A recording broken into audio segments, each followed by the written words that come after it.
That's what I would call tits up. Right, Tim? Right? Did it. Who? Cody did it.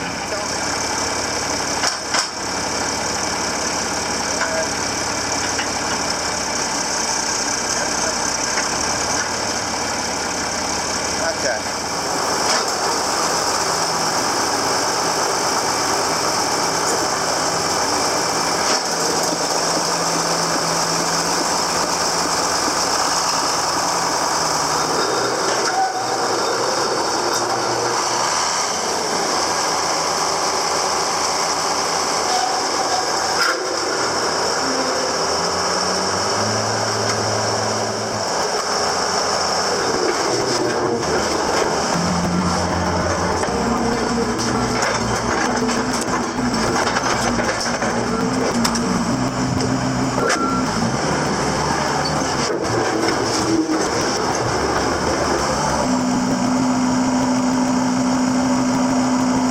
So here it is. This is the aftermath. Well, that's not good. We're gonna have to. You need to get that. You can't do two. You have to do one. You're propping it up. Now I'm gonna take it back out. It has to be put on one. Actually, all the way in the back would be fine. You can't do two because then you've got one there and one there, and it's gonna make the gap. All right. So let me pick it up. I want you to put it right under here. Right under there, so that the majority of the weight is on the back of it. He didn't text me, but... You want to use a probe on this load? Nope.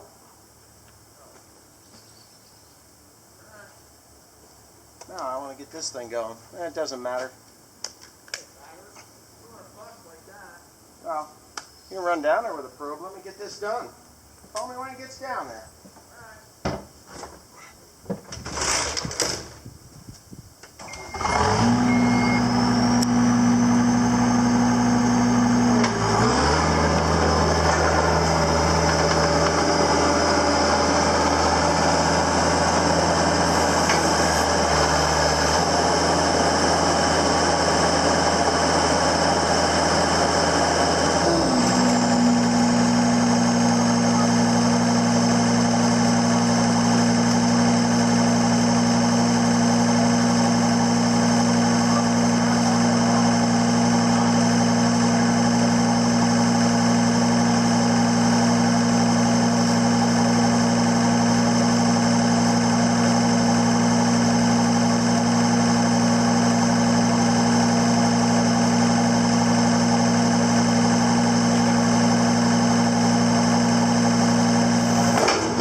Take them off.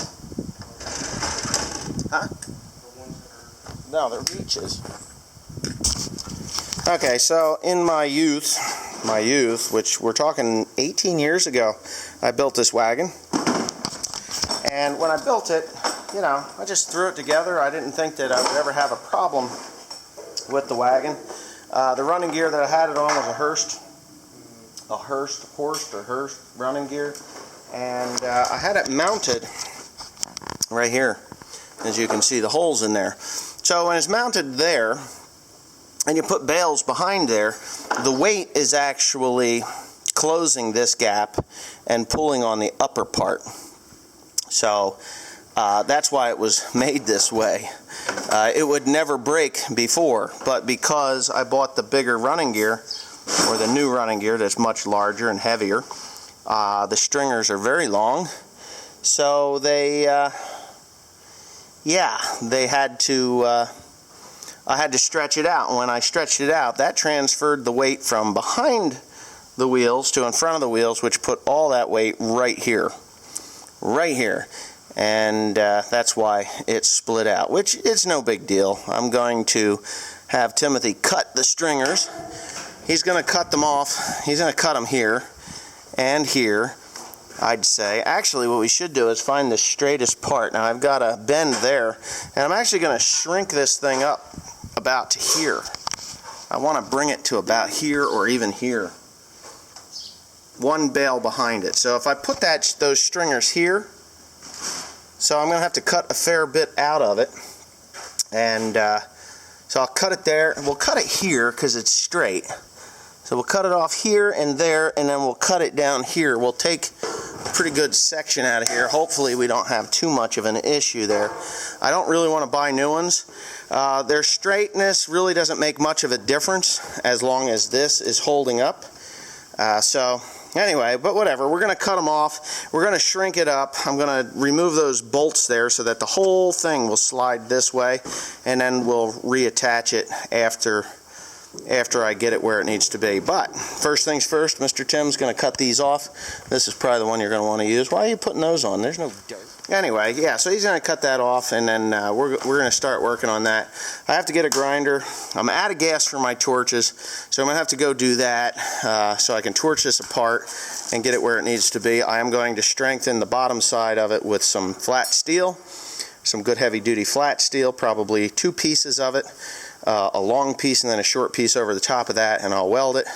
I got plenty of gas. No, I don't have enough gas for the MIG welder either, do I? I'll use the stick welder. I could use the stick welder. That'll give me better penetration anyway. That's what you used to make this thing, right? Stick welder, yeah, a long time ago. So anyways, I guess just stick around and watch as the world works. I'm going to go get my tripod.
Okay, so here's my mess. Oh my lord, I cut it in half, as you can see.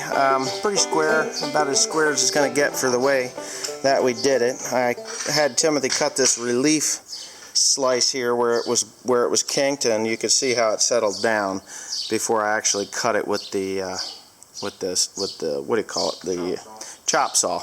So they should butt up pretty nice because we are not mixing and matching anything. But what I am going to do before I do tackle that particular part is I'm going to fix this problem here. Now, I don't know if I said this earlier because I'm doing this over the course of a few hours, but when I built this thing 18 years ago, when I built this thing 18 years ago, it was attached here, and I know I've covered this already to the other thing. So all the weight was behind it, and of course when I moved that back, it put more stress right here, obviously causing this to break. Now, this has been broke a long time. The butt welds were never beveled. Sorry to say, I didn't have the experience or the knowledge enough to do the weld that I needed to do, and that's just the long and the short of it. So what I'm gonna do is I have to go down and get gas for my torches and my MIG welder, and I'm gonna come back up and I'm gonna cut the bottom side of this out. I got some steel up in the rafters. I got some really heavy steel, but I'm going to cut this out with the torch. Cut that out. I'm going to lay a new piece in. I'm going to weld it down the webbing on the sides, and then I'm going to plate the top and replace these here. Obviously replace those here and band it over the top. I'm going to have Timothy grind those bevels out with the grinder, or the butts out with the grinder, and I'm going to weld it like that. You know, I'm going to weld it while it's on this bottom and make that really super strong, and hopefully everything goes the way it's supposed to. When I get that completed, then we're going to unbolt that gizmo right there. Well, you can leave that there for now because it's just going to fall. We got to deal with this first. So get the torches and stuff off, and then I'll have you grind while I go down and get the torches. So, What, right in here? no, I need you to grind off these plates. This side plate and this side plate, and then make it level and flat because we're going to change that. So it's nothing to do. So I'm going to have him take those off of there.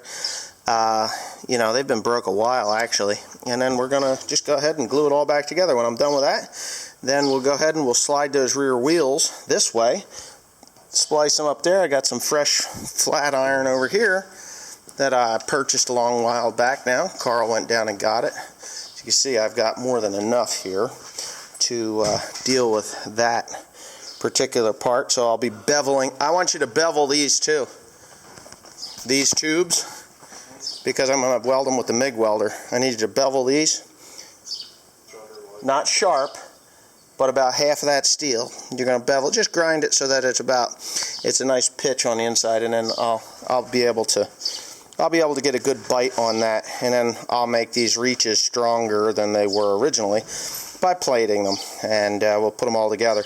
And this wagon should be good for another 18 plus years. I'm rather shocked that it broke the way it did, and I don't think there's any need for me to go ahead and buy new reaches because I'm just going to have to shorten them up anyway. So what's the difference? I just shorten them up here. Yeah, I'm sure there's going to be a lot of guys saying, well, why did you cut them back so far? You could have just drilled new holes. It would have been too much because these reaches go all the way to the very back of here, and that's more like 7 or 8 feet versus the 5 feet that I did cut out, and it just wouldn't have worked. This is the only way I could have done it without replacing them. Yes? Are you going to take the oxygen? No, I don't think I need oxygen, do I? I think I just need acetylene. That's only a little acetylene tank, so yeah, that's all I need. So anyway, with that being said, I'm going to go ahead and do that. I got that big bumper plate on the back that Tim, I want you to grind some of that stuff out of there too, right here.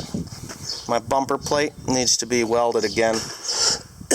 That's a hell of a piece of steel. I don't remember where I got that. I don't remember buying it, but I probably did. So yeah, here's some of the damage done to the bolts when it split. Damn it. Just aggravates me a little bit. And then you'll see me flip it back over when it's all done. So here we go.